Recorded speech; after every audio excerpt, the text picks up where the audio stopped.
They say home is where the heart is.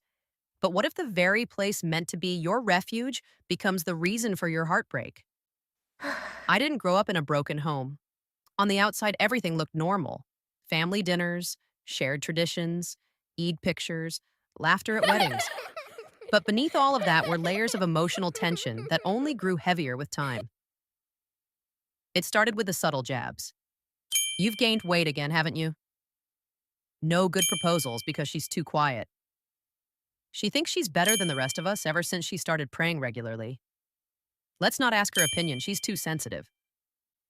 Sometimes it came from close relatives, a Kala's taunt wrapped in a joke, or a cousin's mocking smile. Other times it came from someone right inside our home. At first I thought I was overthinking. I kept telling myself, this is family. They don't mean harm.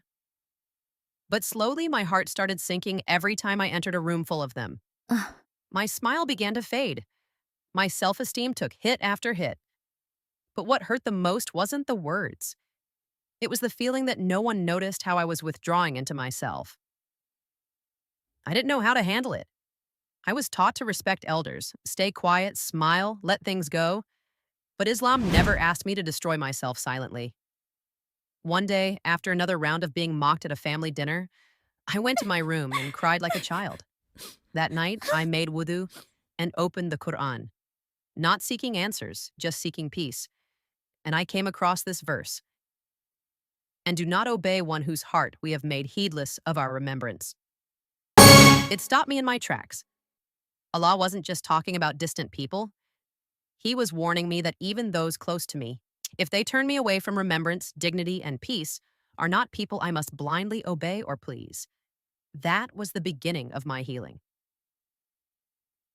I started small. I stopped explaining myself when I made Islamic choices. I refused to laugh at jokes that mocked others.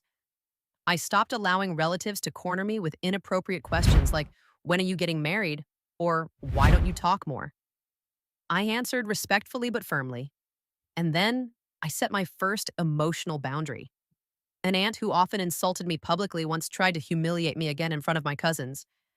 This time I gently replied, I would appreciate if we didn't talk about me like that. It's hurtful. The room went silent.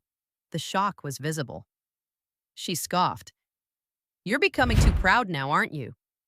But deep down, I felt something I hadn't in months. Strength.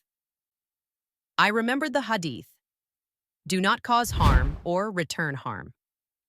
Islam wasn't asking me to fight, but it allowed me to protect my heart. But of course, some relatives began saying, she's changed.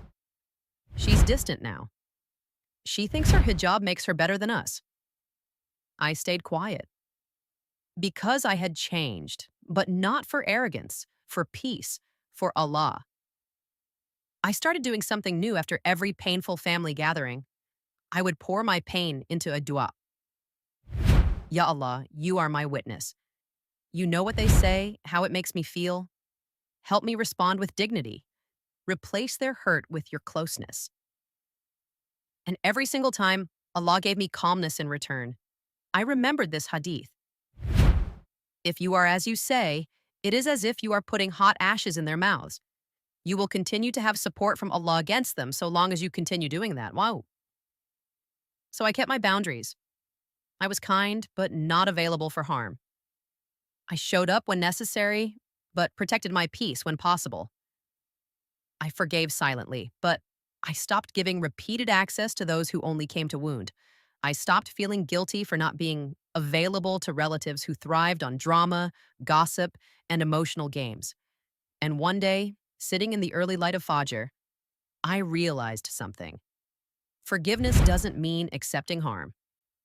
Patience doesn't mean silence in the face of abuse. Boundaries aren't pride, they're a sunnah. The Prophet, peace be upon him, the most merciful of creation, distanced himself from those who mocked and oppressed. He forgave, but he also protected his ummah. So I began praying, Ya Allah, grant me relatives who bring me closer to you, and guide those who cause harm. But if they continue, protect me from their poison, because my heart is your amana. Toxic people may share your blood, but that doesn't give them the right to break your spirit. Islam is not a religion that romanticizes suffering. It's a faith of balance, boundaries, and justice. Allah, SWT, sees the tears you cry alone in your room. He knows the ache of being misunderstood, mocked, or manipulated by those who should protect you. And He promises, indeed, Allah is with those who are patient. So protect your peace, set your limits, forgive, but don't enable harm, and never forget, you are not alone in this mountain climb. Your Lord climbs with you. If this story touched your heart, know that you're not alone. There is strength in setting boundaries and peace in turning to Allah. For more stories that heal, inspire, and reconnect you with your faith, don't forget to subscribe and turn on the bell icon. Explore our other Islamic motivational stories. They were written with you in mind. Leave a comment below if you've faced a similar struggle. Your words might be the comfort someone else is searching for today. May Allah protect your peace, heal your heart, and surround you with those who bring you closer to Him. Subscribe, watch more, share with a sister who needs this.